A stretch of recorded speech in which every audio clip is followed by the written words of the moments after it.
Mon live, j'ai prévenu à 20h59 pour 21h. On se refait pas. Et puis voilà, moi j'espère que ça va bien se passer. Ça fait un petit moment que j'ai pas fait de live, donc j'ai un peu oublié comment ça se passe, mais c'est pas grave. Vous allez être sympa. Salut Jonathan, j'espère que tu vas bien. Toc.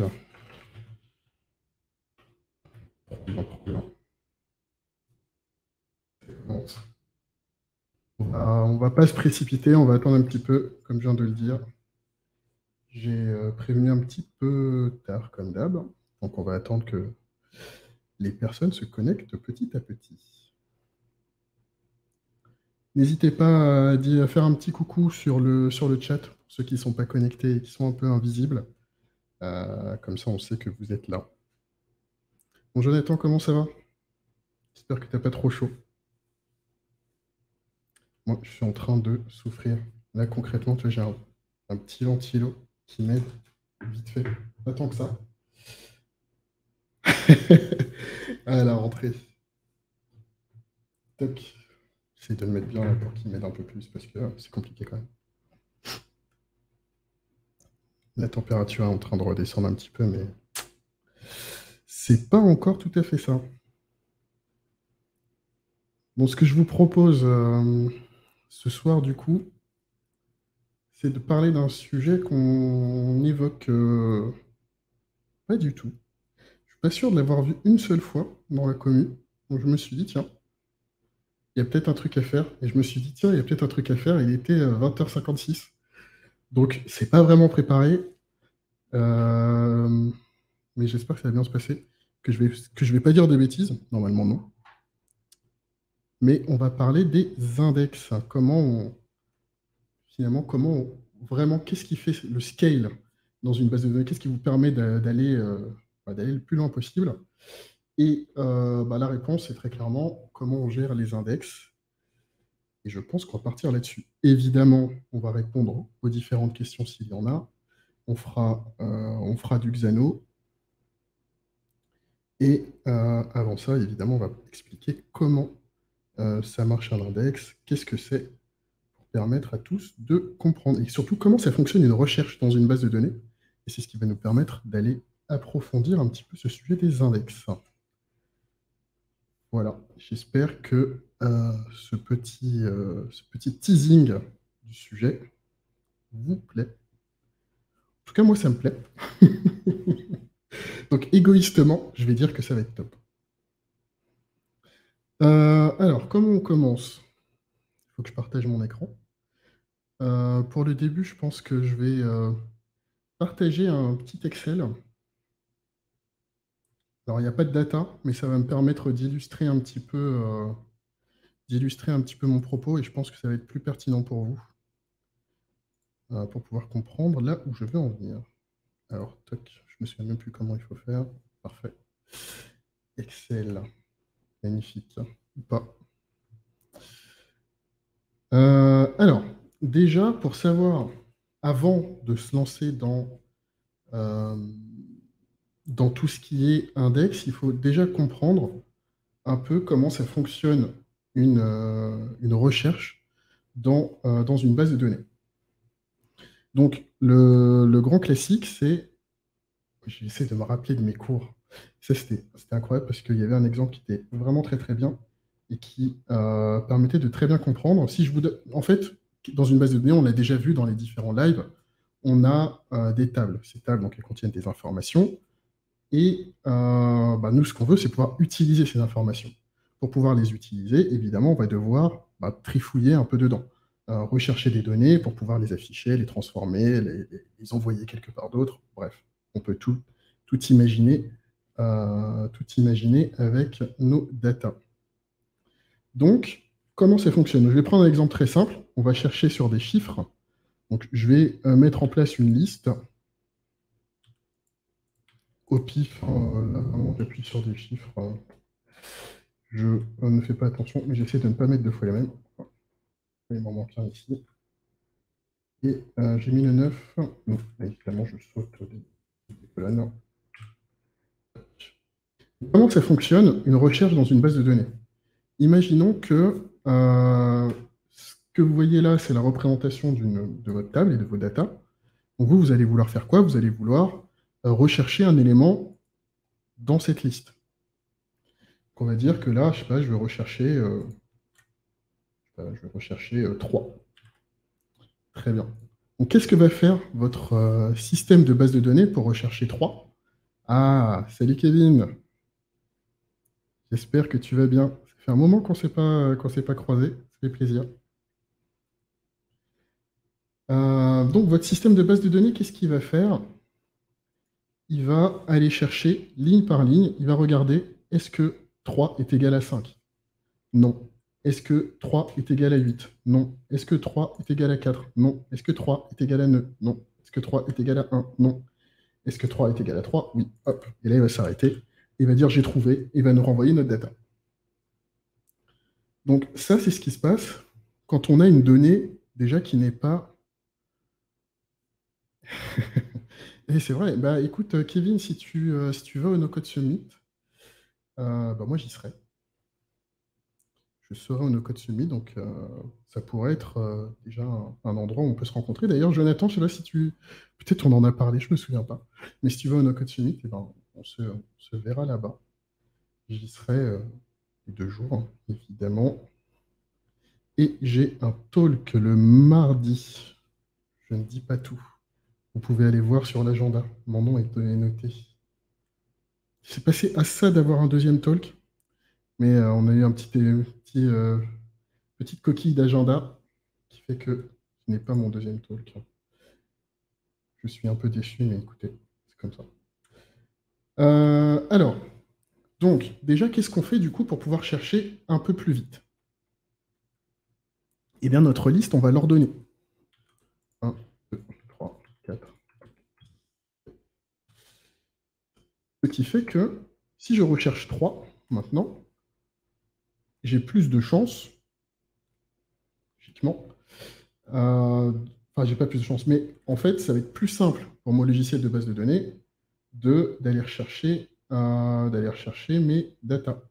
Il va regarder déjà, est-ce que mon 3, est-ce que 3 est égal à 1? Non. Est-ce que 3 est égal à 2? Non. Est-ce que 3 est égal à 3? Bon. Et là, il sait qu'il doit s'arrêter. 3 est égal à 3. Comme tout à l'heure, ça ne change pas grand-chose, mais c'est plus simple déjà pour la lecture. Sachant qu'il y a une chose aussi qui se passe, c'est que si votre liste est ordonnée et que vous dites, en fait, je vais chercher quelque chose qui est en dehors de la liste, ça va être plus simple pour lui de ne pas parcourir l'ensemble de la liste. En fait, il va aller voir le max. Si le max est déjà en dehors de la liste, en fait, il va juste vous ressortir la donnée est en dehors de la liste. D'ailleurs, dans l'exemple qu'on a fait précédemment, pour savoir si une donnée est en dehors de la liste, il est obligé de parcourir toute la liste. Donc c'est quand même très, très lourd d'aller parcourir toute la liste, alors qu'on peut savoir très, très rapidement si la donnée fait partie de la liste ou pas. Très bien. Alors, donc, je prends les 3. Maintenant, pour aller plus loin et pour essayer d'aller encore un cran plus vite, un cran plus loin, là, c'est déjà bien d'avoir ordonné notre liste, c'est cool. Mais ce qu'on cherche à faire, en fait, c'est de faire une recherche qu'on appelle dichotomique. Ouais, je sais, j'utilise des mots compliqués à 21h13, désolé. Une recherche dichotomique, en fait, c'est quoi? C'est un petit peu comme quand on fait ce petit jeu où on vous dit trouve-moi un nombre entre 1 et 100. Si vous êtes un peu malin, ou si vous connaissez un peu l'astuce, bah, vous allez couper à chaque fois la poire en deux. Et si on vous dit de trouver un nombre entre 1 et 100, bah, vous allez dire 50, on va vous dire plus ou moins. Et au moment où on va vous dire plus ou moins, et ben vous avez déjà éliminé la moitié des enregistrements, la moitié des possibilités qui vous sont offertes. Une fois que vous avez fait de 1 à 100, et ben, si c'était moins, vous allez dire de 1 à 50, vous allez prendre 25, et hop, vous allez encore éliminer la moitié des éléments. Et donc, du coup, cette recherche est extrêmement rapide parce qu'en quelques coups, on est capable de se rapprocher vraiment très finement de la valeur qui était comprise entre 1 et 100. On n'a pas besoin d'être mentaliste ou de 20 pour pouvoir y arriver. Et bien, la notion d'index, c'est un peu la même chose. C'est-à-dire que, en fait, on va trier notre base de données, et ensuite, on va rechercher par dichotomie. Donc, si je mets 3, en fait, qu'est-ce que je vais faire? Je vais prendre ma liste ici, hop, et je vais la couper en deux. On va la couper en deux pour de vrai. Et donc là, je vais me dire, OK, je cherche 3. OK, je coupe ma liste en deux. 3, il est de quel côté de ma liste? Il est de ce côté-là. Très bien, je recoupe ma liste en deux. Hop, bon, je tombe sur 3, c'est plus facile. Donc là, déjà, vous voyez que concrètement, ce qu'on a fait, c'est qu'on a éliminé du premier coup la moitié des enregistrements. Au second coup, on retire encore la moitié des enregistrements, et ainsi de suite, jusqu'à ce qu'on arrive à la bonne réponse. Et ça, c'est extrêmement performant. C'est vraiment comme ça, en fait, que fonctionnent les recherches dans une base de données qui possède des index. Donc, un index, finalement, c'est quoi? C'est une structure qui ordonne, en fait, une liste, qui ordonne les éléments dans une liste. On se dit, par exemple, que les clés primaires dans une table, elles sont systématiquement indexées. Chaque fois que vous avez une clé primaire, eh bien, cette clé est indexée. Si on va voir dans Xano, on reprend nos anciennes tables sur lesquelles on s'était un peu amusé. Moi, j'ai une colonne ID, qui est ma clé primaire. Je ne sais pas si vous vous souvenez, on a les clés primaires, on a les différents attributs, on a les clés étrangères comme là la catégorie. Et donc, les clés primaires et étrangères sont automatiquement indexées parce qu'on peut faire justement cette recherche dichotomique très facile. On n'est pas sur des choses très compliquées. On va directement pouvoir dire, si je cherche par exemple beddingware, je regarde son ID, et si je veux le chercher, je prends l'ensemble de mes datas, et hop, par recherche dichotomique, je vais aller réduire la liste jusqu'à ce que je trouve bedding gear d'ailleurs, jusqu'à ce que je trouve cette ligne bedding gear. Ce qui réduit énormément le temps de recherche dans votre base de données. Donc, si on voulait prendre un autre exemple, d'ailleurs on peut le faire dans Xano, c'est pareil pour la partie catégorie. Sur la partie catégorie, en fait, ce que vous pouvez voir, c'est qu'on a aussi un ID. Comment on gère les clés étrangères dans Xano, d'ailleurs comme dans toutes les bases de données, même si vous ne le voyez pas, c'est pareil aussi dans Airtable. Dans Airtable, on a un ID. Bonsoir Didier.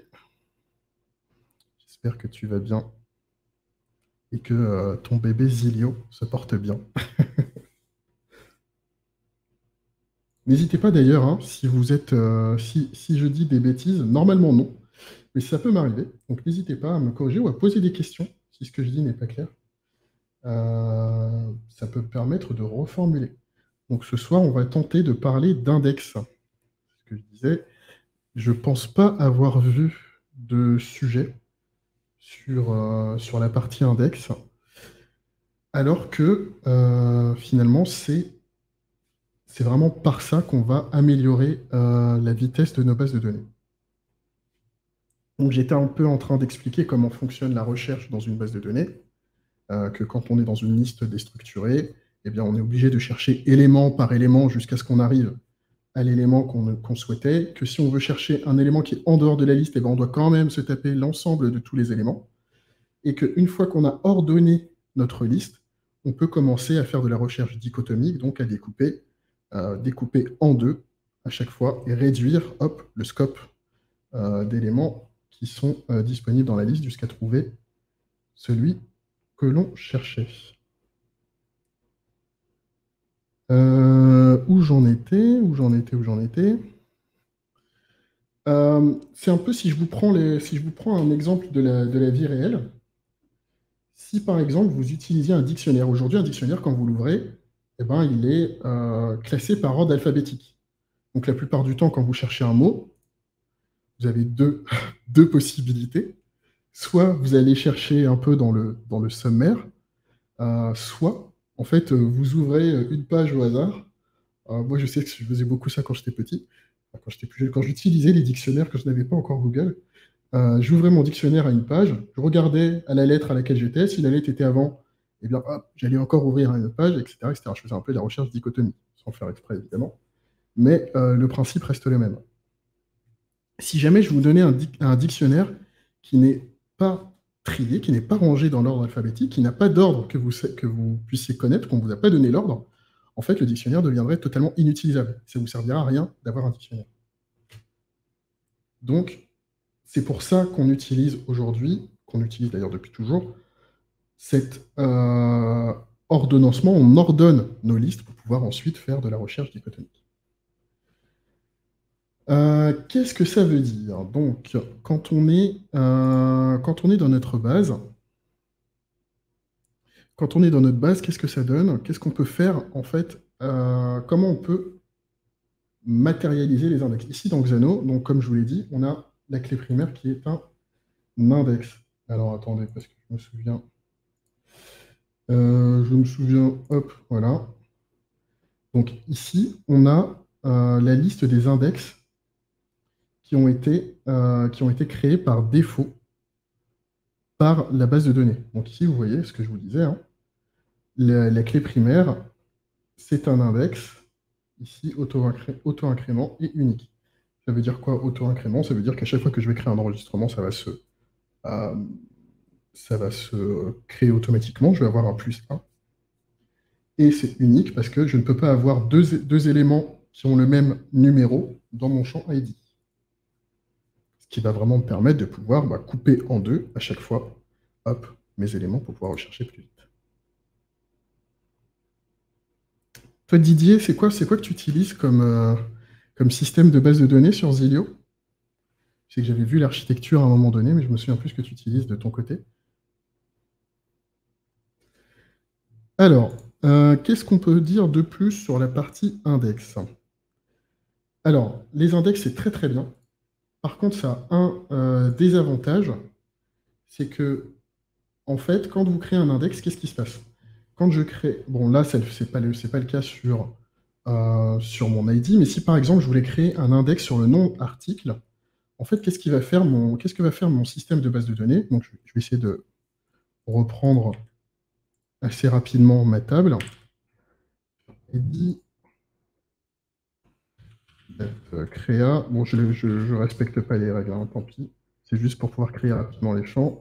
Donc, nom article, et on va mettre, etc., etc. Si jamais, par exemple, je voulais créer un index sur nom article.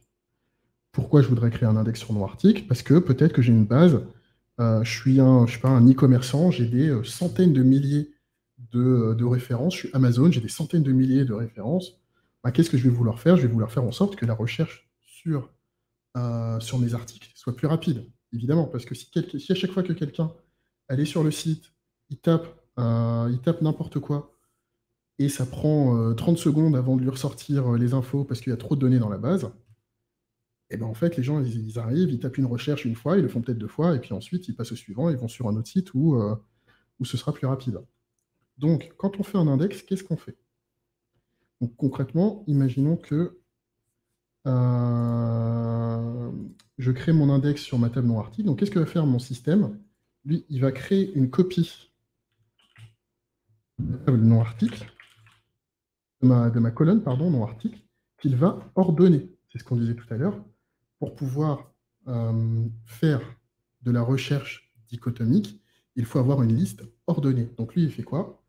Il prend ma liste qui est désordonnée, entre guillemets, et il va la mettre dans l'ordre, dans un ordre dans lequel il va pouvoir chercher faire sa recherche dichotomique. Ok, Google Storage, fichier transactionnel. D'accord, très bien. Je ne connais pas cette techno des fichiers transactionnels. Jamais utilisé. Je- J'ai déjà vu passer ce terme, mais je ne l'ai jamais utilisé de mon côté. Bah, écoute, ça peut être intéressant que tu nous dises si c'est pourquoi tu as fait ce choix. Ok, donc vous voyez peut-être déjà arriver un petit peu enfin, peut-être que vous voyez venir. En fait, concrètement, qu'est-ce qui se passe quand on crée un index? On duplique des colonnes. qui veut dire que, ben, évidemment, on prend plus de place dans la base de données. Notre base de données prend plus de place. Sur Xano, ce qu'il faut savoir, c'est qu'on a... Je vais vous montrer le dashboard. D'ailleurs, partout, hein, dès que vous mettez de la data quelque part, en fait, vous avez un nombre de stockage qui est limité. Comment on fait ça? Ici, vous voyez que j'ai une taille de ma base de données. Donc là, je suis à 1%, j'ai 10 gigas. Si pour chaque colonne de ma base de données, je mettais un index, en fait, ça dupliquerait par autant, ça augmenterait d'autant le nombre l'espace de stockage que va prendre ma base de données, ce qui peut vite devenir un problème. De plus, il y a un autre désavantage, c'est que je vais essayer de prendre un exemple. Disons que j'ai mes ID, alors je vais les mettre dans l'ordre, sinon ce ne sera pas très intéressant. 1, 2, 3, 4, 5, 6, 7, 8. Article. J'ai, je fais n'importe quoi, pantalon, robe, jean, chemise, je sais pas, polo, shirt, bon, je me tiens comme ça. Et je sais pas.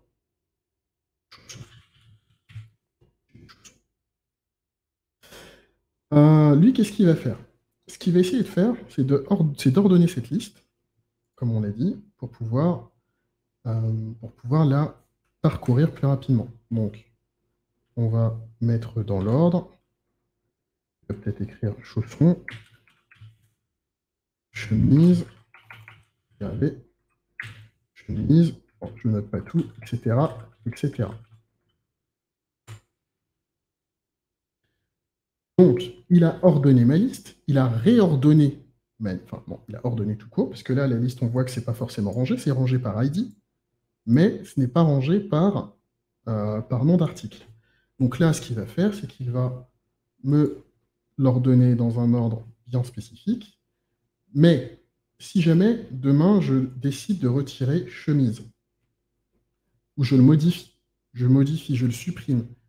Donc dès qu'on va faire une action qui va avoir un impact sur la donnée chemise, si par exemple en fait je mets plus chemise, mais je mets, je ne sais pas comment je vais l'appeler, mais je vais l'appeler, je sais pas, manche courte. Là, ma liste ici, elle est fausse. Elle est fausse parce qu'elle est plus ordonnée. Chemise, c'est devenu manche courte. Du coup, on n'est plus... Alors, si jamais je prenais le suivant, je mets au hasard, si je prenais jean, si je disais que jean, c'est le suivant, en fait, ben, là, c'est plus tout à fait vrai. En fait, manche courte, c'est le M, il est après le J.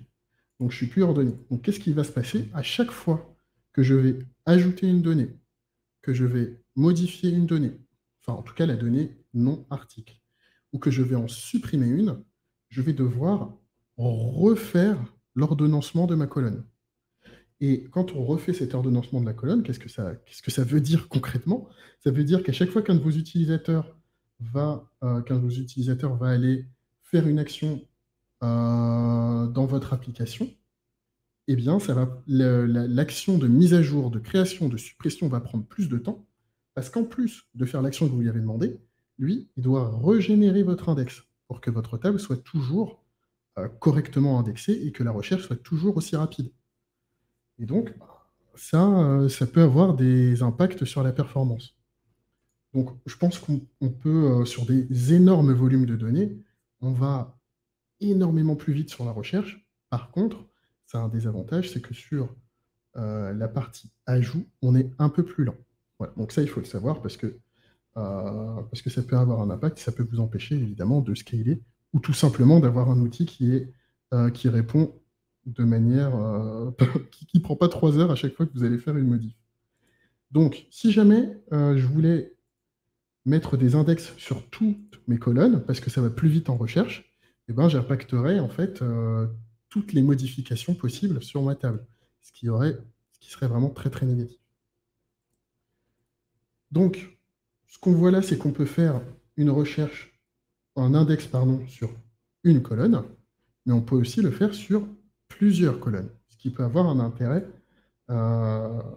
certain. Je vous explique pourquoi. Imaginez que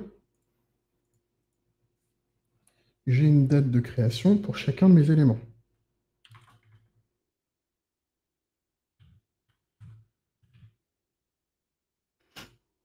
Donc, j'ai une date de création pour chacun de mes éléments. Que cette date, ce n'est pas forcément ordonné. Bon, là, c'est un peu ordonné, mais imaginons que ça ne l'est pas.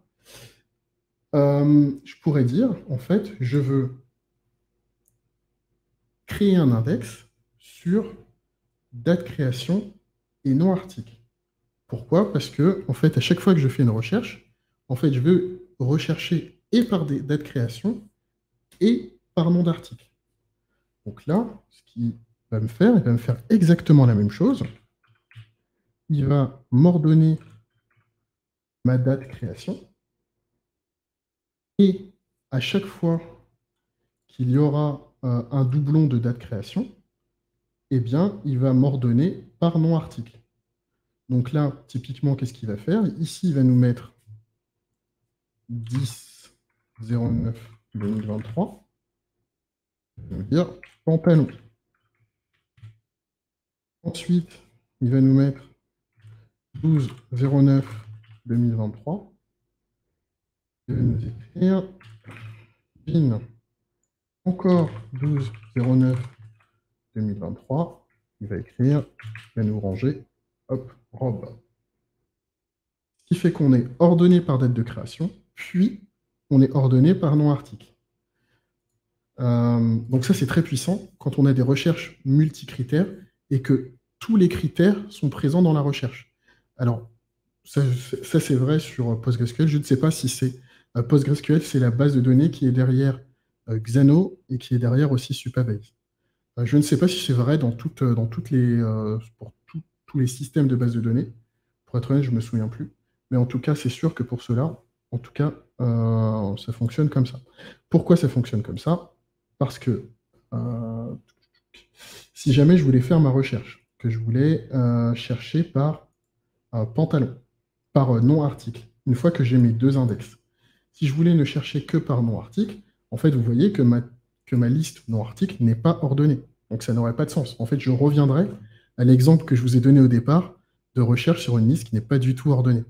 C'est vraiment un peu... c'est totalement inutile.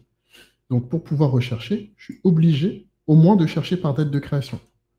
Donc dans l'ordre, je dois chercher par date de création, puis ensuite je vais chercher par nom article. Alors, je peux faire soit les deux, soit que la date de création. Mais je ne peux pas faire nom article tout seul. Nom article tout seul n'est pas suffisamment bien ordonné pour pouvoir faire ma recherche.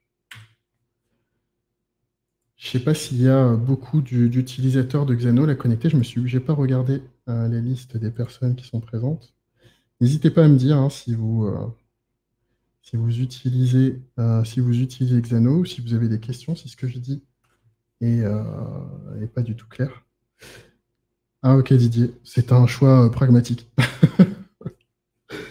Je comprends parfaitement ton choix. Très très bien. Et est-ce que tu estimes que c'est aussi puissant qu'un système de base de données, on va dire classique, ne connaissant pas ce système de fichiers?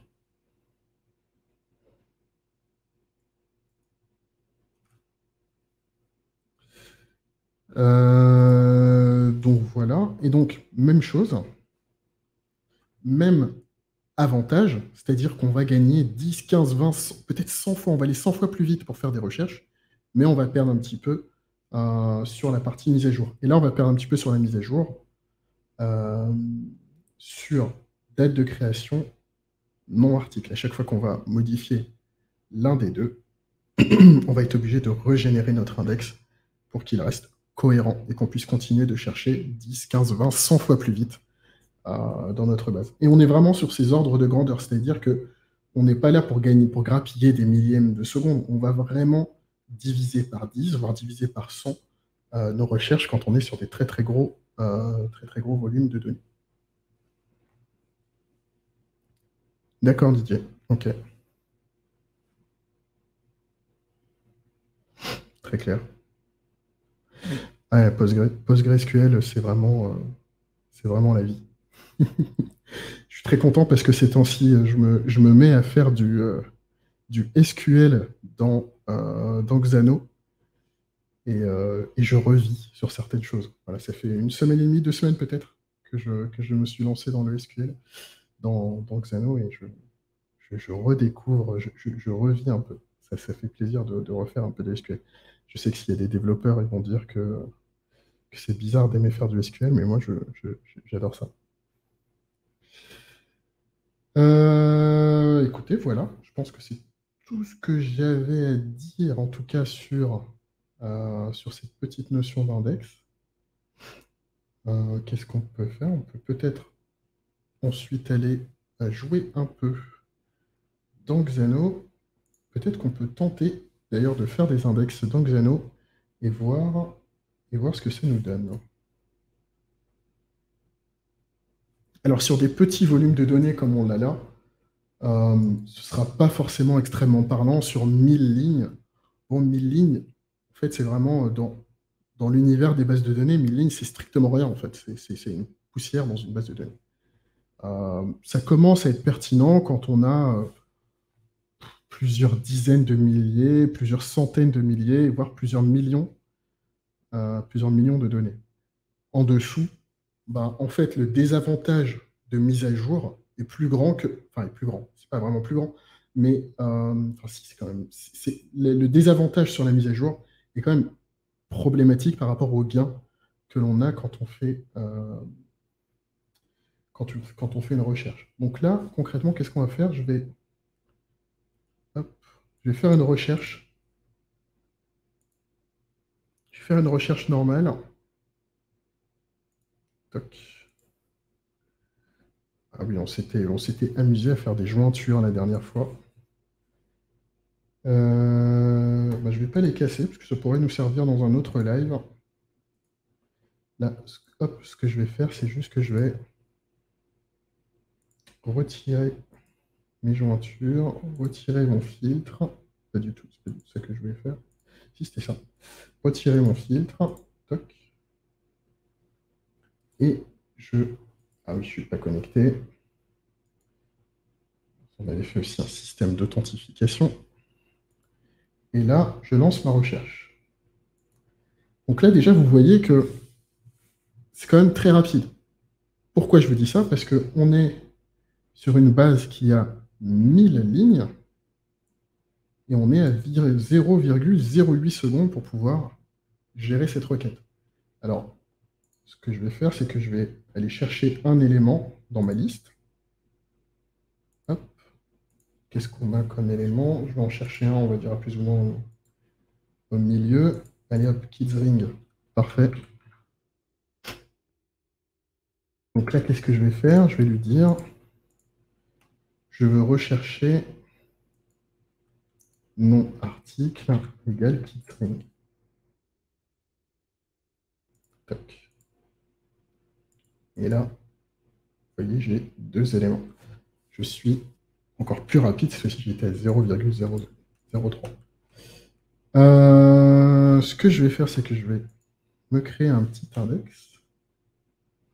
Alors attendez, peut-être que ce que je vais faire, c'est une recherche dans laquelle on va aller chercher des choses qui contiennent keys.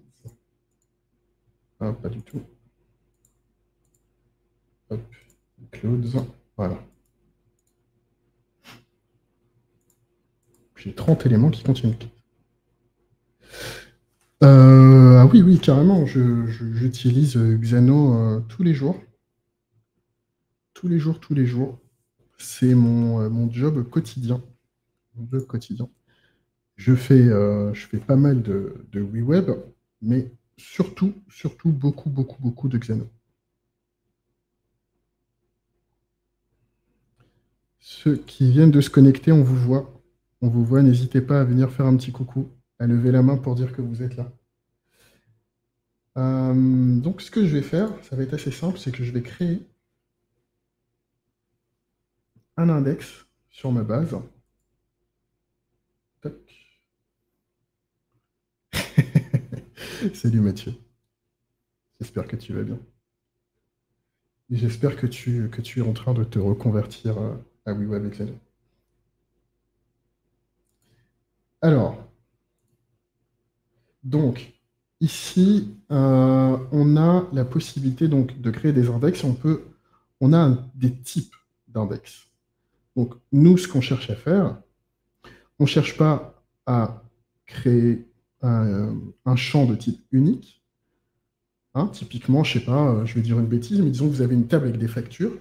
Ben, vous voulez que votre numéro de facture il soit unique. Là, vous allez potentiellement créer un index sur votre champ numéro de facture pour qu'en fait, vous ne puissiez pas avoir deux numéros de facture qui soient les mêmes. Ouais, chaudement, c'est sûr. Tu l'as peut-être pas vu tout à l'heure, je ne sais pas à quelle heure tu es arrivé, mais j'ai mon petit ventilo qui m'aide un petit peu. C'est un tout petit ventilo, hein. Ça fait pas grand-chose. On pourra avoir aussi des index sur de la recherche, donc de la recherche spatiale, c'est-à-dire par exemple sur des coordonnées GPS, comme on va faire pour faire des recherches là-dessus. Et on a le search. Le search, c'est ce qui va là nous intéresser. Donc on peut lui définir une langue, ce qui va lui permettre d'être plus efficace. Donc nous, là, on est en anglais. Et je vais pouvoir lui dire sur quel champ. Donc là, il m'identifie tout seul quels sont les champs sur lesquels il va pouvoir réaliser cet index. Alors là, vous ne le voyez pas, mais j'ai mon champ nom article. En fait, je n'ai qu'un seul champ qui apparaît, c'est le champ nom article, puisque c'est le seul sur lequel je vais pouvoir faire un index de recherche. Et le champ field va me permettre, potentiellement, si j'avais plusieurs champs de ce type, de pouvoir les ajouter. C'est ce que je vous disais tout à l'heure. Je vais revenir sur l'Excel. Si j'avais donc, bon là, la date de création de l'article, si au lieu de la date de création, je ne sais pas, au lieu du nom d'article, j'avais un nom de catégorie, je dis des bêtises, eh bien, je pourrais lui dire, OK, je veux faire mon index sur le nom de l'article et la date de catégorie. D'ailleurs, je ne vais pas dire et je vais dire puis, parce que c'est vraiment comme ça que ça fonctionne.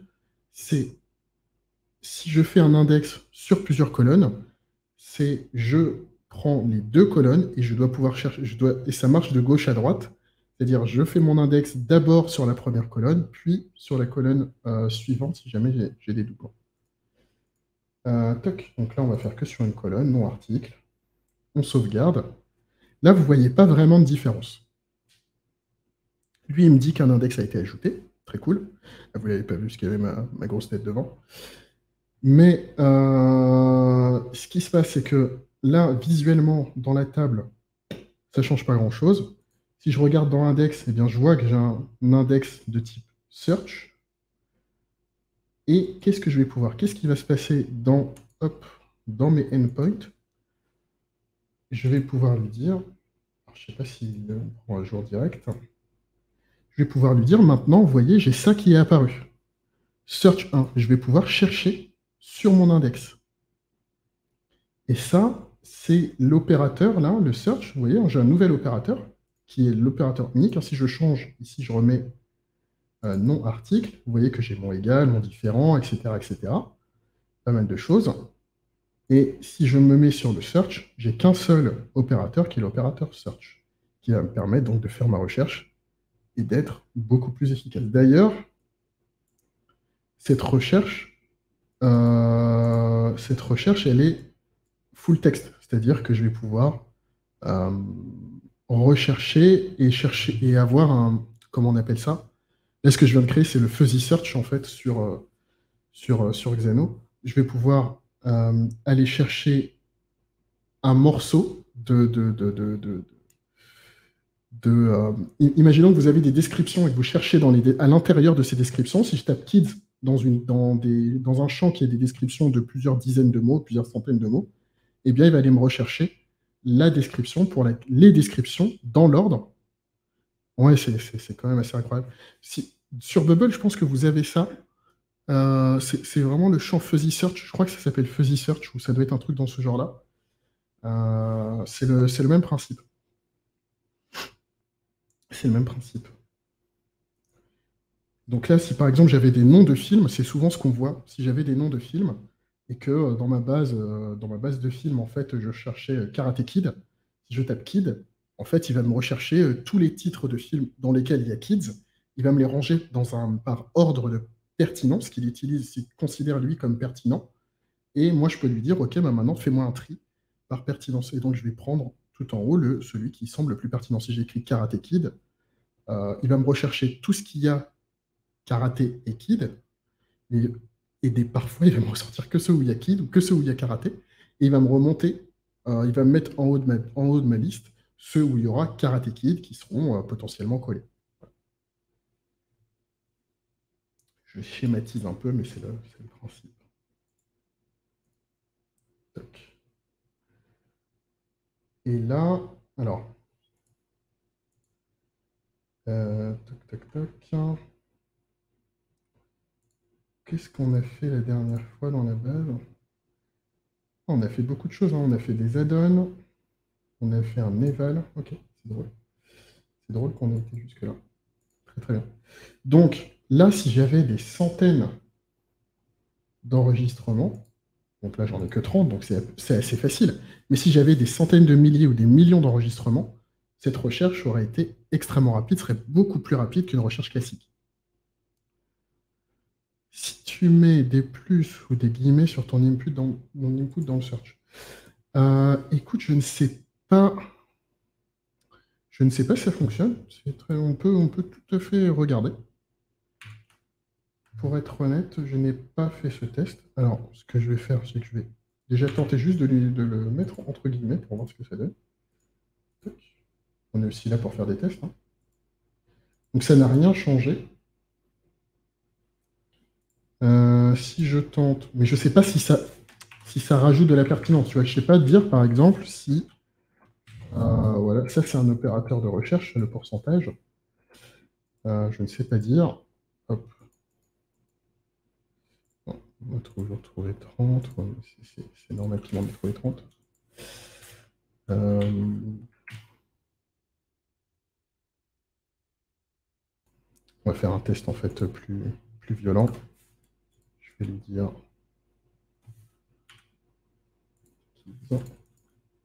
Là, l'underscore, ça veut dire que je vais chercher dans ma chaîne de caractères.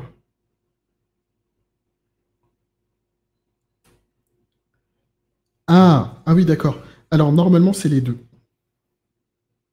C'est censé être les deux. Il va aller rechercher, les deux. Non, lâchez. Oh non, il s'en fiche en fait de mes caractères. Tu vois, je rajoute des caractères spéciaux, il s'en fiche.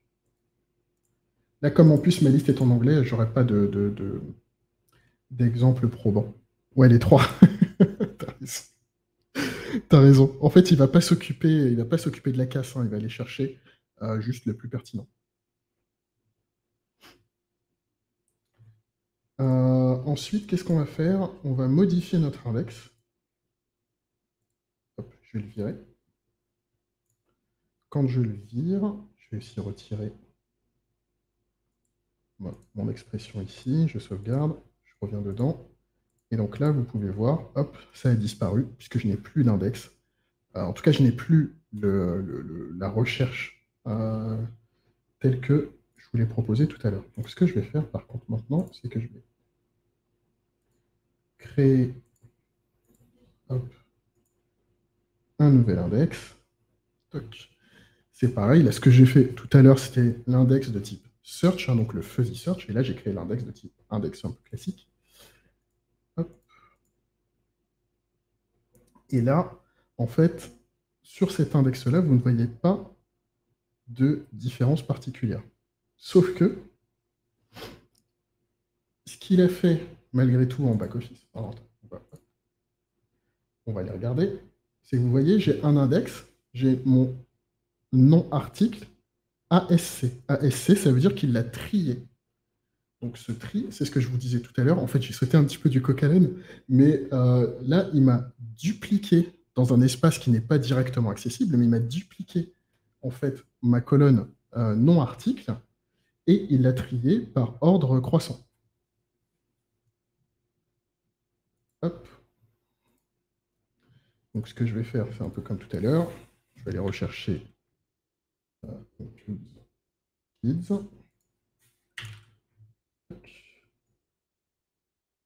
Et là, qu'est-ce qu'il va me faire? Donc il me trouve toujours pareil.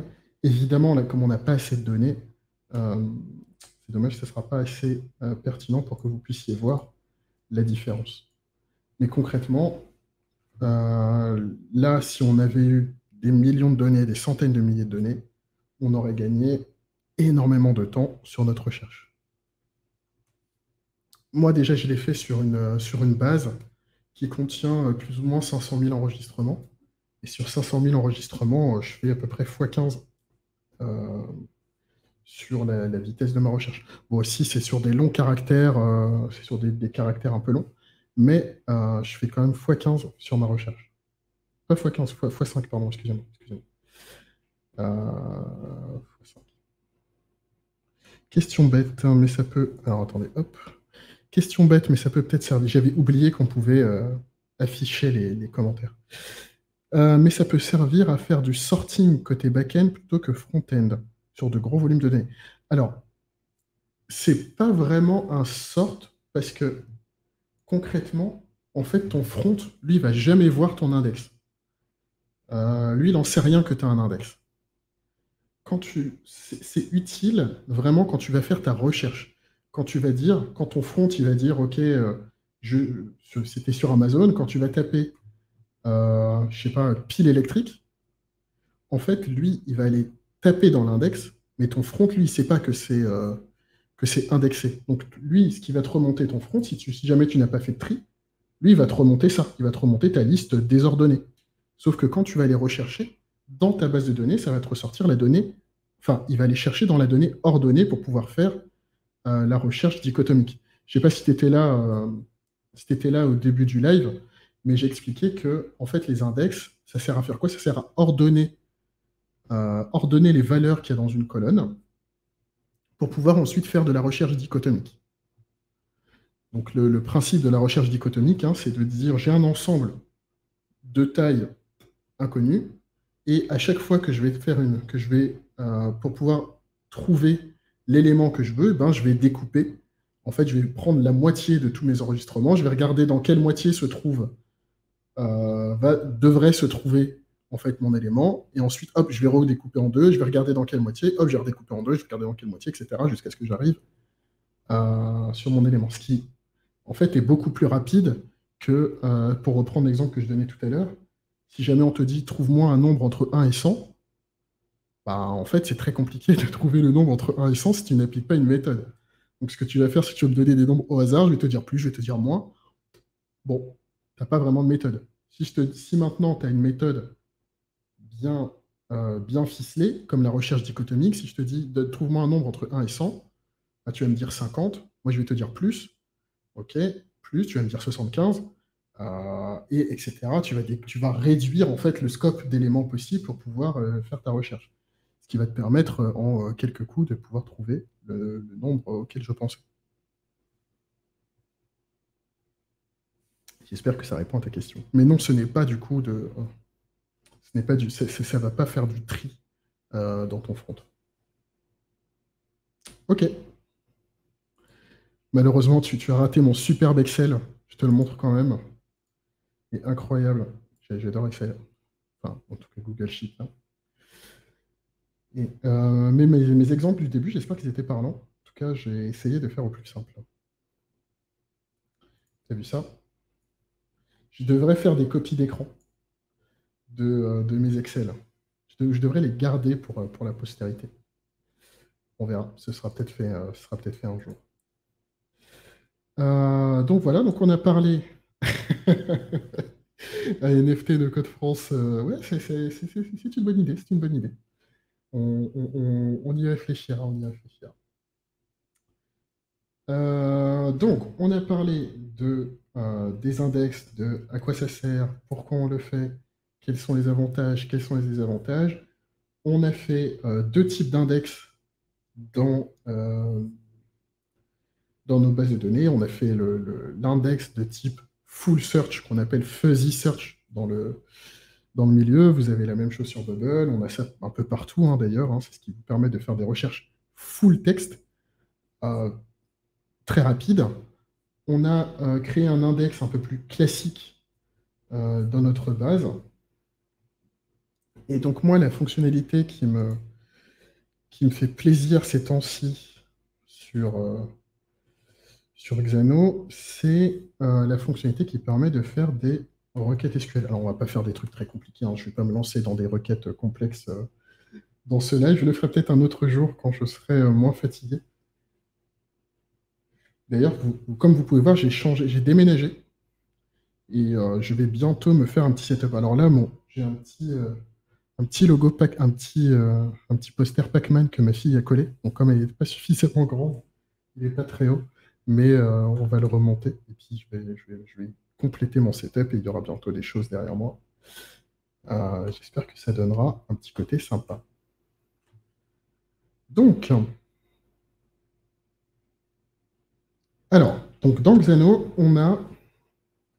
déjà, ils ont ajouté un truc qui est formidable, incroyable et merci. Ils ont ajouté la recherche. Avant, il n'y avait pas de recherche. Donc, quand vous vouliez réaliser une action, vous étiez obligé d'aller dans tous les menus pour pouvoir aller chercher votre action. Donc, si par exemple, vous vouliez, je ne sais pas, ajouter un élément à la fin d'un tableau, à la fin d'un array, eh ben, il fallait aller dans Data Manipulation, Array, Find All Element. Vous savez que c'est Find All Element, mais vous êtes obligé de faire tous ces clics inutiles. Euh, ah Écoute, alors j'ai pas de pop DBZ, mais j'ai quelques pop aussi. Mais ouais, ça peut être intéressant. J'adore, enfin j'aime bien les pop. Je peux pas dire j'adore, j'aime bien les pop. Et puis j'ai un revendeur de figurines juste à côté de chez moi.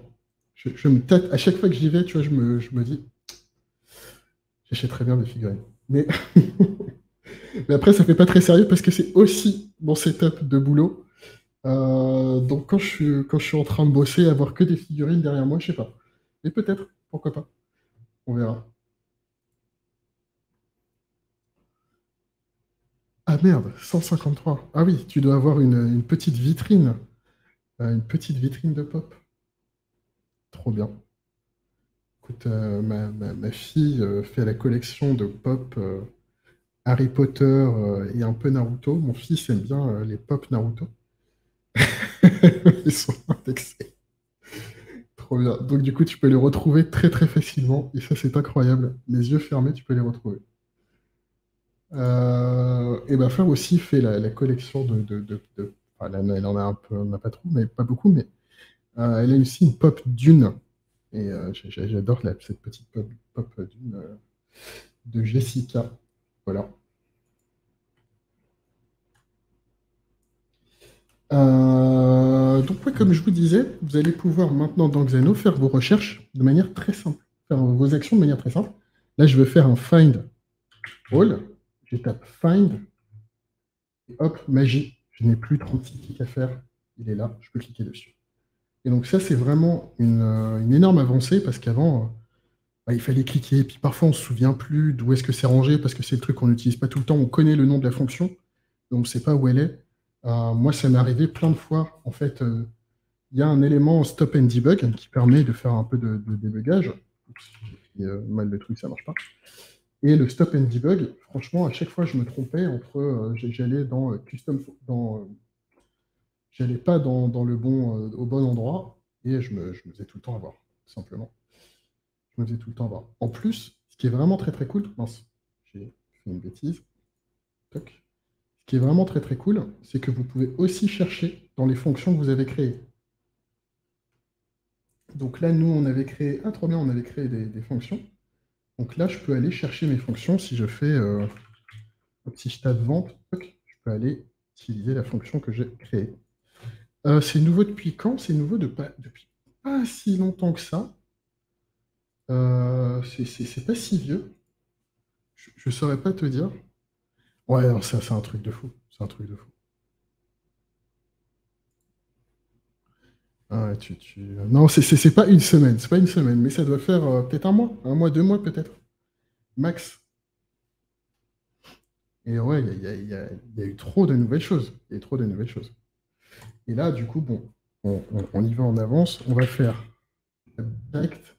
Et là, on a direct database query. Et là, ça, c'est euh, ce qui va nous permettre en fait de faire de la recherche SQL là, direct. Donc, c'est vraiment du code là qu'on va faire. On peut faire du SQL directement. Sinon, un pop de vous-même. Ah ouais, mais non. En fait, l'objectif n'est pas de faire peur aux gens qui vont voir la pop, tu vois, c'est d'avoir une pop un peu sympa. Je ne ferai pas ça, je ne ferai pas ça aux gens qui vont voir les pop. Non, je ne suis pas sûr d'être popable, mais ça peut être drôle quand même. Ça peut être drôle quand même. Ça peut être un beau cadeau d'anniversaire pour un pote de faire sa tête en pop. Donc, comment ça marche? Le SQL, je ne ferai pas forcément un live là sur le SQL.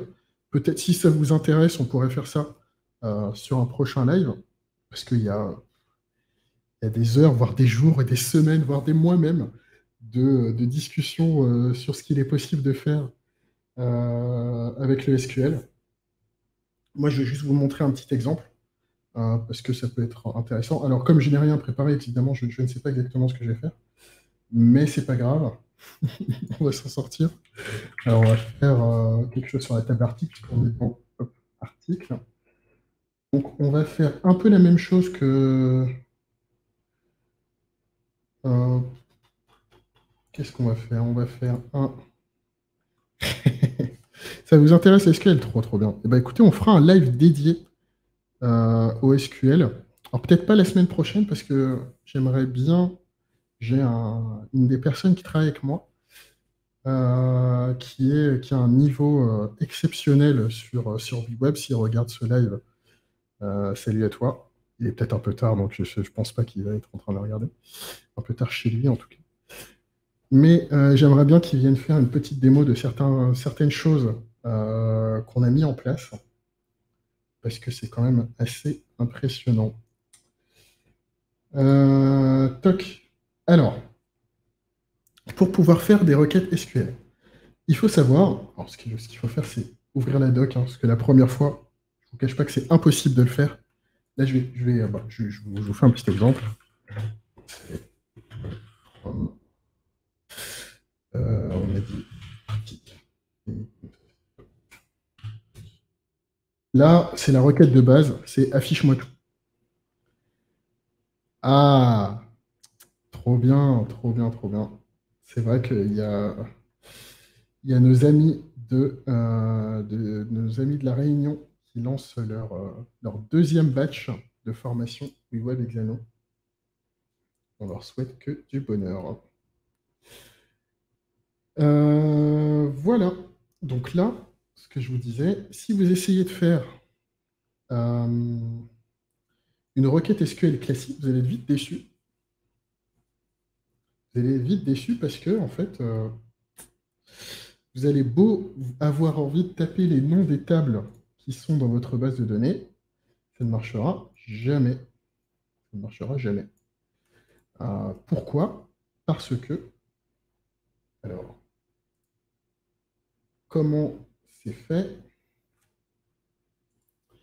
C'est que quand vous voulez faire des recherches, on va dire des recherches de type select. D'ailleurs, c'est très mal fait, c'est très compliqué. Franchement, la doc sur ce point, franchement, la doc Xano, elle est bien. Elle est bien, mais sur ce point, c'est une vraie galère. C'est n'importe quoi. Je vais vous montrer ce que je vais faire exactement comme dit la doc. Bon, si vous lisez en diagonale, parce que moi, la première fois, évidemment, je l'ai lu en diagonale. Donc, j'ai fait le truc et je me suis dit, waouh, qu'est-ce que c'est que ce résultat? C'est bizarre. Donc, en fait, vos tables, elles sont pas accessibles en direct direct. C'est-à-dire que vous devez passer par, en fait, une sorte de vue un peu de votre table. Et donc, ce qu'on vous dit, c'est que il faut aller récupérer l'identifiant de votre workspace et l'identifiant de la table, et ça vous donnera en fait accès à la vue. Donc, disons, en fait, et c'est tout le temps ça. En fait, vous avez deux préfixes. Vous avez le préfixe MVPW ou le préfixe X. Mais ça, on va voir juste après. Évidemment, moi, je n'avais pas lu cette petite. Je n'avais pas lu ces deux lignes. Je m'étais tapé toute la doc, sauf ces deux lignes. Donc, évidemment, quand je suis arrivé pour faire ma requête, vous allez voir ce que ça donne. C'est drôle. Donc, si vous faites. Alors, je fais ça. Alors, mon workspace. Attendez, parce que déjà, je suis en train de plus me souvenir comment on fait pour retrouver son workspace. Mais je pense que j'ai qu'un workspace, donc ça doit être 1. Et l'ID de ma table, c'est 3. Donc, si je ne dis pas de bêtises, ça devrait être 1, 3. Pas du tout.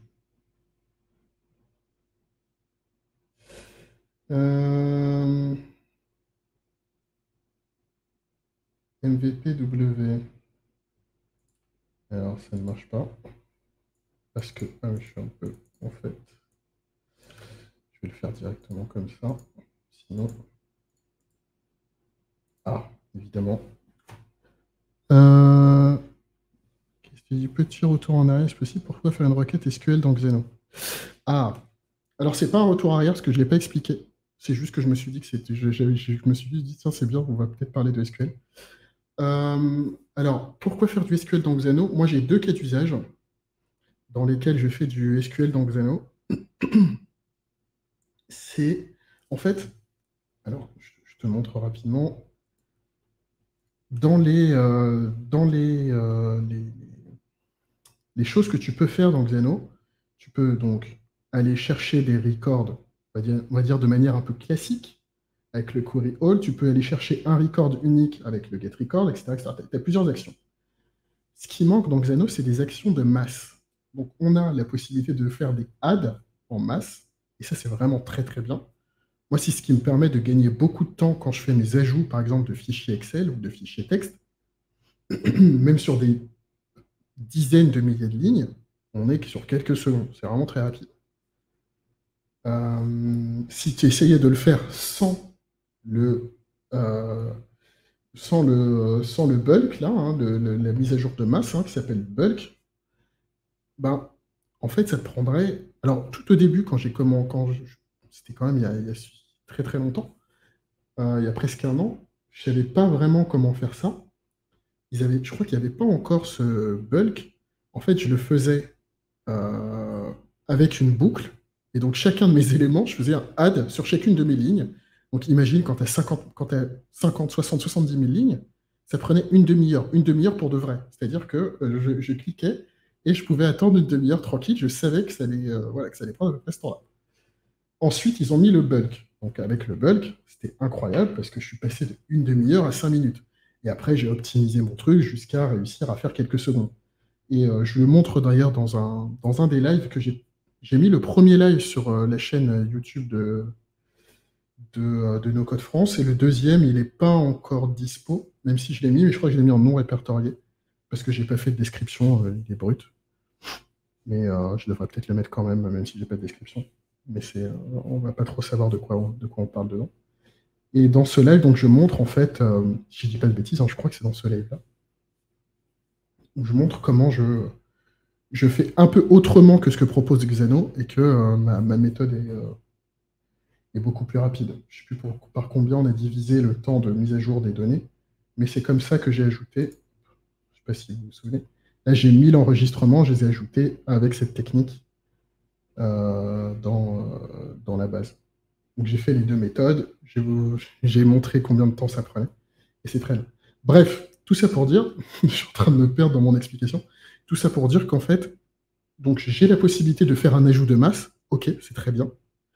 Par contre, je n'ai pas la possibilité de faire de mise à jour en masse, et je n'ai pas non plus la possibilité de faire de suppression en masse. Et c'est assez gênant parce qu'on revient au même problème que j'ai cité juste avant, c'est-à-dire que moi, en fait, sur mes fichiers Excel que j'intègre, une fois que je les ai intégrés, en fait, les utilisateurs ils peuvent venir faire des modifs, et ces modifs peuvent venir impacter plusieurs dizaines de milliers de lignes d'un seul coup. Si à chaque fois que l'utilisateur il fait une modif, en fait, on est obligé de se taper 3 minutes ou 4 minutes, voire 5 de mise à jour parce que je ne suis pas capable de le faire en une seule action, bah, c'est impossible. On ne peut pas proposer ça à un client d'attendre 5 minutes à chaque fois qu'il veut faire une modif, quoi. C'est pas très pertinent. Surtout que sur l'outil en question, bah, les utilisateurs, ils vont faire ça tout le temps. En fait, ils cliquent, c'est rapide et ils ont besoin de cliquer vite d'ailleurs. Bon. Donc c'est un peu gênant. Donc comment on fait? Comment on fait? Ben, on peut passer par le SQL parce que avec des requêtes, alors c'est pas forcément très simple. Alors, attendez, je vais vous en montrer une. Je vais vous en montrer une. Il faut juste 2 petites minutes, le temps que je me connecte à la base en question.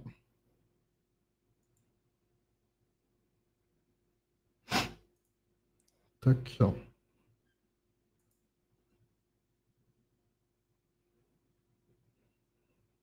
C'est un peu barbare. C'est un peu, si vous n'avez pas l'habitude de faire du SQL, ça peut être un peu violent. En plus, si vous n'avez pas l'habitude de faire du SQL et de manipuler du JSON, voilà, vous allez être un peu perdu parce que c'est vraiment pas user-friendly, notre histoire.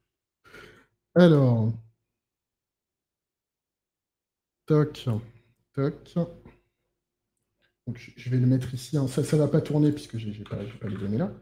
Mais concrètement, voilà mon petit code SQL qui va mettre à jour. Ça met à jour. Alors là, au maximum, chez un client, je peux avoir plus ou moins 80 000 lignes. Et là, ça peut venir mettre à jour mes 80 000 lignes et ça prend quelques dixièmes de seconde, quoi. C'est vraiment extrêmement rapide. Non, non, je dis des bêtises. Ça prend 1 seconde et demie à peu près pour mettre à jour, peut-être pas non plus les 80 000 lignes, mais pour mettre à jour la moitié, ouais, ça prend 1 seconde et demie, peut-être 2 secondes, grand max. Donc c'est extrêmement performant par rapport à ce que j'avais juste avant, qui m'obligeait en fait à tricher, à trouver des manières de faire en sorte que quand l'utilisateur clique, en fait, ça ne fait pas l'action tout de suite, mais ça ne modifie qu'une partie des données, et puis en back-office, ça va modifier le reste. C'était un calvaire. Et, euh, et là, du coup, avec juste cette petite fonction, euh, je suis capable de proposer une expérience utilisateur beaucoup plus propre à mon utilisateur. Et en plus, c'est bon pour moi parce que en fait, ça consomme moins de ressources sur mon espace Xeno. Ce qui est toujours bien parce que ça veut dire que je ne vais pas devoir prendre un plan supérieur pour pouvoir faire la même action, pour pouvoir faire ce type d'action quand ça va passer à l'échelle. Et donc ça, c'est toujours bon à prendre. Si on essaie de l'expliquer, en fait, concrètement, qu'est-ce qui se passe? Je fais un update et je vais mettre à jour. Alors ça, pourquoi on utilise ça? C'est parce que ma table, les infos de ma table sont cachées dans un JSON. Ce JSON s'appelle XDO. C'est pareil pour tout le monde, hein. C'est-à-dire que toi, Mathieu, toi, Jonathan, ou peu importe, toutes les personnes qui utilisaient Xano, si vous voulez faire un update, vous allez devoir taper cette même formule, update MVP, MVPW, le numéro de votre workspace, le numéro de votre table, set XDO, et ensuite faire cette petite fonction, parce que c'est pareil pour tout le monde. Et c'est ce qui va vous permettre ensuite de faire vos modifs. Donc là, set XDO, ça veut dire quoi? Ça veut dire qu'en fait, je vais modifier ma colonne qui s'appelle mapping cache, que je vais lui ajouter que je vais lui donner comme valeur une valeur que j'ai passée en paramètre.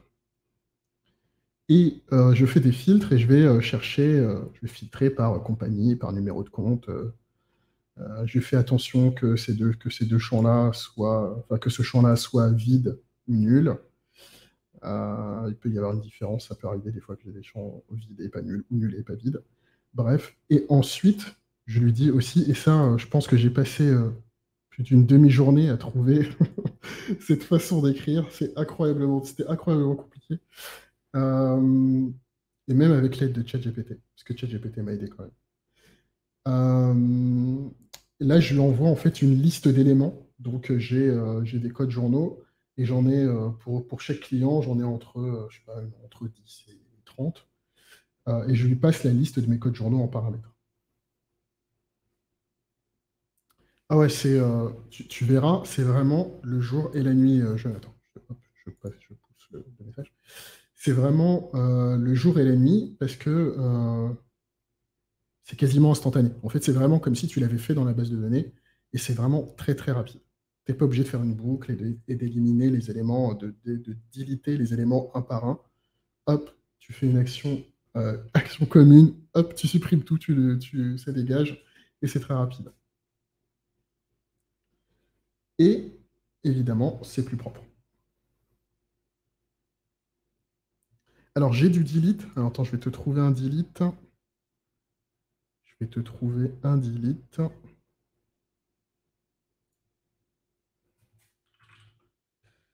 Je te trouve ça. Toc. C'est la même chose, hein.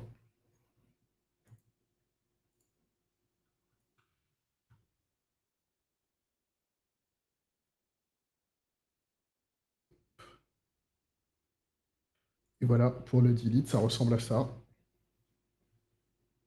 C'est un delete from. Donc, ça, c'est classique, hein, delete from ma table. Le where, c'est ce qui va me permettre de filtrer. ID, bah, je filtre par ID. Et in, et ensuite le in, comment je le remplis? Je le remplis en faisant en faisant une requête. Donc je remplis mon in en faisant une requête select. Donc je vais dire, je veux tous les ID pour lesquels dans ma table, dans la table en question, hop, j'ai le champ là avec un port ID qui porte l'ID qui est passé en paramètre, ce qui fait que ma requête est dynamique et que peu importe l'ID que je dois envoyer, en fait, ça va faire mon action. Ouais, classique SQL, rien de particulier. Ça, je l'ai écrit tout seul sur ChatGPT. Je te cache pas que j'ai un petit peu galéré au début, parce que ça faisait quand même, c'est pas la dernière fois que j'ai écrit du SQL, même dans ma vie de consultant, j'en ai pas beaucoup écrit. Euh, donc ça faisait bien ouais, 7-8 ans que j'avais pas écrit de SQL, mais du coup, ouais, je m'en suis sorti. Et puis ensuite, bon, évidemment, quand j'ai commencé à faire des trucs un petit peu costauds, j'ai quand même demandé un peu à ChatGPT de me donner un petit coup de main. Et très sincèrement, ça a permis de me booster.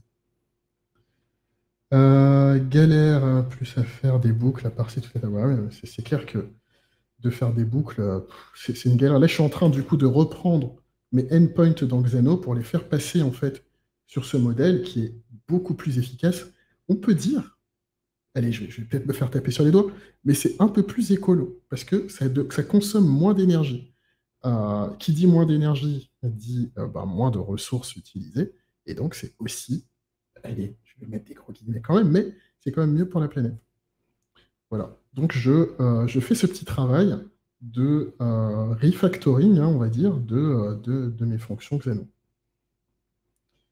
Alors, Mathieu, ben là, le bulk delete, c'est plus compréhensible. J'arrive à comprendre ce qui est écrit contrairement au bulk update. Ouais, le bulk update, alors concrètement, là, le delete, on peut passer par la vue, on va dire, un peu directe. C'est-à-dire qu'on peut aller taper direct quand tu. Je ne sais pas si je vais réussir à bien expliquer ça. Donc, ta vue, dans l'update, en fait, tu dois passer par un JSON. Le fait de passer par un JSON, c'est une vraie galère. Ça complexifie carrément la requête. Là, en fait, c'est vraiment une requête SQL classique quand tu utilises le X. Et tu ne peux pas l'utiliser sur les updates. En tout cas, moi, je n'ai pas réussi à l'utiliser sur les updates.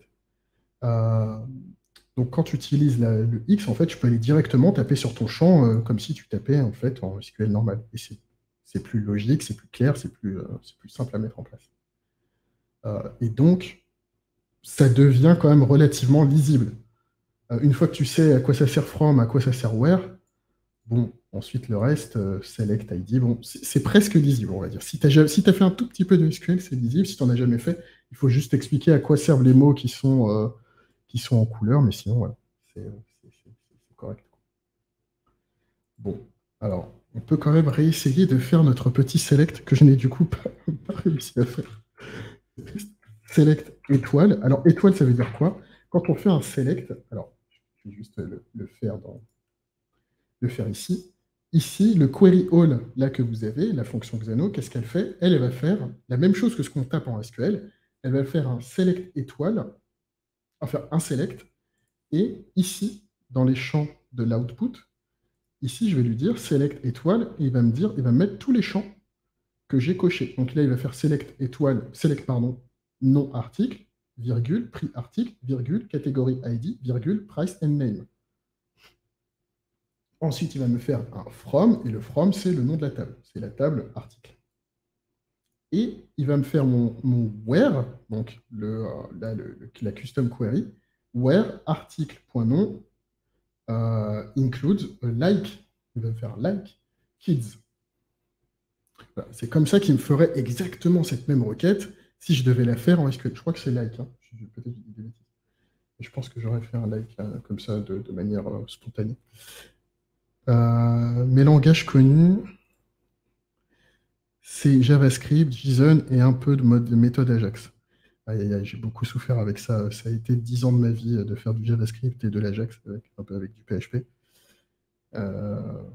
Voilà. C'est une grande tristesse. À chaque fois que je vois Ajax, tu vois, mais je deviens rouge. Ça se voit pas très bien là que je deviens rouge, mais je deviens rouge. Donc on va tenter quand même de faire notre select quand même. C'est incroyable ça. Select X. Alors peut-être que ce qu'il veut pas, c'est mon workspace. Ah, ID Workspace 2, évidemment qu'il trouve pas mon truc. Et voilà. Et pourquoi il trouve pas grand-chose, hein. Alors, je vais mon from du coup. Ah oui, j'ai coupé mon explication en plein milieu. Select étoile. Donc pourquoi étoile? Étoile, ça veut dire qu'on va aller chercher tous les champs qui sont dans la table. On va tout remonter. Imaginons ici que. Ici, du coup, hop, je vais retirer ça. Imaginez que j'ai une table avec 70 champs, que je veux tout remonter. En fait, je ne vais pas m'amuser à taper les 70 champs les uns après les autres.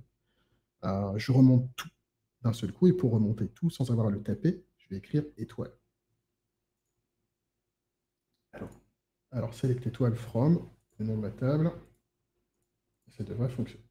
Ah mince. Hop. Non, je vais garder ça et je vais mettre. Il s'appelle client 1. C'est pas grave, c'est article, mais tant pis. Et là, comme vous pouvez le voir, magie du direct, il me fait exactement la même chose que tout à l'heure, sauf que, je ne sais pas si vous vous souvenez tout à l'heure, la même requête, c'était 0,08. On vient d'aller 8 fois plus vite.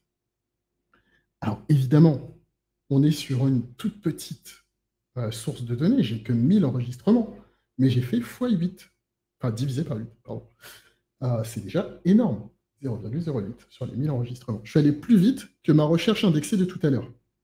Donc, je ne sais pas si c'est très clair, mais les recherches en mode SQL, en fait, on ne va pas utiliser la surcouche qui est proposée par Xano. On va directement aller faire notre requête comme si on était sur notre serveur Postgre, hein, le serveur de la base de données directement, et on va faire nos modifs. Et donc, on est au cœur du réacteur, on tape notre requête, boum, ça se lance directement, et ça va à la même vitesse que si, voilà, que si j'étais devant le clavier sur le serveur à taper, quoi. Donc c'est juste incroyable. x8, hein, divisé par 8, je vais y arriver. C'est incroyable. Divisé par 8, voilà. Bon, après, si je le relance, peut-être que ça va prendre plus de temps. Il va peut-être me mettre 0,0 avec un peu de chance ou pas. Donc voilà, donc ça c'est juste pour un select. Et c'est sur un select sur une petite masse de données. Je n'ai pas beaucoup de colonnes. Mes données à l'intérieur des colonnes ne sont pas complexes. Donc imaginez le temps que vous gagnez quand vous faites exactement la même chose sur une base de données qui est volumineuse, avec des données compliquées. Vous gagnez un temps colossal. Alors, j'en suis pas à refaire toutes mes queries pour les repasser en SQL, parce que c'est quand même un sacré boulot. Pour ceux, en tout cas, qui utilisent Xano, je ne sais pas si vous avez tous un peu la même chose, mais moi, j'ai certaines requêtes qui sont vraiment costauds. Et donc, me dire que je vais aller me taper, parce que moi, je sais pas, dans l'une des apps là, sur laquelle je travaille, j'ai presque 800 endpoints. Ah, je vais pas aller me taper mes 800 endpoints et les modifier pour pouvoir gagner un peu de temps. Non, on va pas faire ça. En tout cas, pas aujourd'hui. Mais en tout cas, là, c'est quand même assez colossal le temps qu'on peut gagner. Donc, évidemment, sur les endroits, je pense, où on aura un goulot d'étranglement, on verra que ça va un peu plus lentement, eh bien, je vais peut-être me dire, bah, tiens, ça peut valoir le coup de passer cette requête un peu lourde, de la passer directement en SQL. Je testerai bien les counts. Eh bien, écoute, c'est exactement pareil. Alors, j'ai noté quand même un truc qui m'avait un peu chagriné. Je sais, là, ça ne le fait pas. La dernière fois, alors, sur l'une des apps sur laquelle je travaille, en fait, on a fait la même chose, sauf qu'en fait, mon select, je ne sais pas pourquoi, il me remontait les ID des tables, des foreign keys, donc des tables, des relations, pardon, des tables de référence, il me les remontait entre crochets, pas entre crochets, entre accolades. C'était pas incroyable. Du coup, j'ai pas pu utiliser mon select, j'ai dû l'annuler. Il y a des avantages à avoir 2 ans de retard. Alors, t'as pas 2 ans de retard. T'as pas 2 ans de retard. T'as encore de l'avance. On a encore quand même une micro-niche déjà dans le no-code. Et en plus, dans Xano, on est quand même pas tant que ça. Euh, du coup, tu n'es pas en retard, tu tombes pile à l'heure et tu arrives quand les fonctionnalités commencent à être assez incroyables. Et ils vont continuer de rajouter des choses. Moi, j'attends juste j'attends le temps réel avec impatience parce que c'est ce qui va me permettre d'aller du coup vraiment plus vite sur certains sujets et d'arrêter de me casser la tête à réfléchir à comment faire en sorte qu'il y ait une mise à jour dans la base de données en mode asynchrone puisse être vue de mon utilisateur. Ça, aujourd'hui, c'est un calvaire. Il faut réfléchir à des méthodes, à des espèces de petites astuces, de tricks un petit peu tirés par les cheveux des fois. Mais quand ils auront mis le real time, en fait, à quoi ça sert? Ça sert en fait, à souscrire à des événements. C'est-à-dire, je sais pas, je dis une bêtise, mais vous avez un CRM, disons que dans ce CRM, ouais, exactement, exactement. C'est comme en JavaScript. D'ailleurs, comme sur la plupart des langages de programmation classiques, mais en tout cas, c'est pas dans Xano. C'est dans Supabase, et c'est pas dans Xano. Donc, du coup, vous souscrivez à des événements. Imaginons donc, je répète, mais vous êtes dans un CRM. En fait, vous contactez, euh, vous avez un petit bouton pour envoyer un mail à un prospect. Bon, en fait, quand vous cliquez sur ce petit bouton, bah, en fait, hop, la donnée est partie dans les limbes d'Internet et vous ne savez pas ce qui s'est passé. Vous n'avez pas l'information euh, que votre mail a été reçu ou pas. Est-ce qu'il est bien parti? Peut-être bien parti, vous pouvez peut-être l'avoir parce que l'outil qui va envoyer le mail, le moteur qui va envoyer le mail va peut-être vous dire c'est parti ou c'est pas parti. Mais quand le mail va arriver chez votre prospect, là, vous n'en savez rien. Mais par contre, le moteur, lui, qui a envoyé le mail, par exemple, quand vous utilisez Sending Blue, lui, il sait quand le mail est arrivé. Donc potentiellement, il pourrait vous dire, j'ai envoyé le mail, et peut-être 2 minutes plus tard, vous renvoyez l'information en disant, attends, je l'ai envoyé, et en plus, il l'a reçu. Et donc ça, vous pourriez souscrire à cet événement de, attention, il l'a reçu. Pour que quand le mail a été reçu, en fait, si vous ne bougez pas dans votre affichage, bah, que votre affichage bouge tout seul et fasse quelque chose en vous disant ah, attention, il a reçu le message. Et ça c'est vraiment le niveau supérieur déjà de ce qu'on peut faire en code, parce que c'est quand même assez complexe à mettre en œuvre. Ça peut aussi être très coûteux en termes d'énergie. Donc il faut y faire très attention parce que ça peut carrément vous plomber votre performance. Bon, bah écoutez, j'ai eu un peu de mal à démarrer. Donc, je n'avais pas préparé du tout 4 minutes avant et je me suis attaqué à un sujet un peu complexe. J'espère que c'était clair. Il est quand même 22h30, 1h30 de blabla. Voilà, comme quoi je peux parler pendant 1 heure et demie sans m'arrêter, et bien plus si on me laisse la parole, mais je vais quand même m'arrêter pour que vous puissiez aller dormir, que vous puissiez digérer ces informations, et quand même beaucoup, beaucoup de choses, en plus des choses assez techniques pour certaines. Est-ce qu'il y a des questions quand même avant qu'on aille se reposer l'esprit? Peut-être pas dormir, mais en tout cas se reposer. Ah, super, trop content, Jonathan. Trop content, trop content. Ouais, bah, moi, écoute, moi je suis très content de refaire ce live. Ça fait longtemps que je voulais ressortir mes lives du jeudi. J'espère qu'on est jeudi d'ailleurs, que je dis pas des conneries. Ouais, on est jeudi. Donc ça m'a fait très plaisir. Je suis très content de vous avoir parlé des index et d'avoir parlé de ce dont j'ai parlé. Ouais, je me souviens même plus de quoi j'ai parlé. Donc j'ai l'impression qu'il n'y a pas vraiment de questions. On a été quand même un moment, on a été 10 sur ce live, non préparé, annoncé 1 minute à l'avance, même pas quelques secondes. Donc ça fait plaisir de voir qu'il y a des gens qui sont motivés pour voir des lives un peu techniques le soir, comme ça avant d'aller se coucher. Merci en tout cas à tous ceux qui ont participé. Au moins, au moins Mathieu, au moins, c'est ça, c'est ça. C'est au moins les meilleurs lives. Non, non, les meilleurs lives, franchement, moi, le live que j'aime sur No Code France, vraiment mon live de cœur, j'étais triste qu'il n'est pas aujourd'hui, c'est le No Code Game. Oh non, il y a un match? Incroyable. Je savais même pas qu'il y avait un match. Bon, bah, en tout cas, tu n'auras pas vu de dribble incroyable. D'ailleurs, je sais pas le match de quoi, si ça se trouve, c'était un match de rugby. Je sais qu'il y a un match de rugby demain que je vais peut-être aller voir. Euh, mais en tout cas, j'espère que tu te seras bien amusé et que tu ne seras pas déçu de ne pas avoir vu ton match. J'espère qu'il n'y a pas eu trop d'actions incroyables parce que sinon, ça peut être un peu dommage de les voir en replay. France-Irlande foot. Ok, trop bien. Trop, trop bien. Ah, mais c'est peut-être pour ça. Peut-être que si j'avais pas fait mon live pendant France-Irlande, j'aurais plus de monde. À méditer pour la prochaine fois. En tout cas, merci beaucoup d'avoir suivi ce live. Alors, je vais regarder. C'est vrai, c'est vrai. Je vais regarder s'il y a des lives prévus. Alors, il y a le live IA plus no code, mais je ne sais pas. En tout cas, il est dans l'agenda. Je ne sais pas s'ils font leur rentrée. En tout cas, il est toujours dans l'agenda, on verra. En tout cas, n'hésitez pas à passer sur le Slack, à venir discuter avec nous. N'hésitez pas à me contacter sur LinkedIn, sur Slack aussi.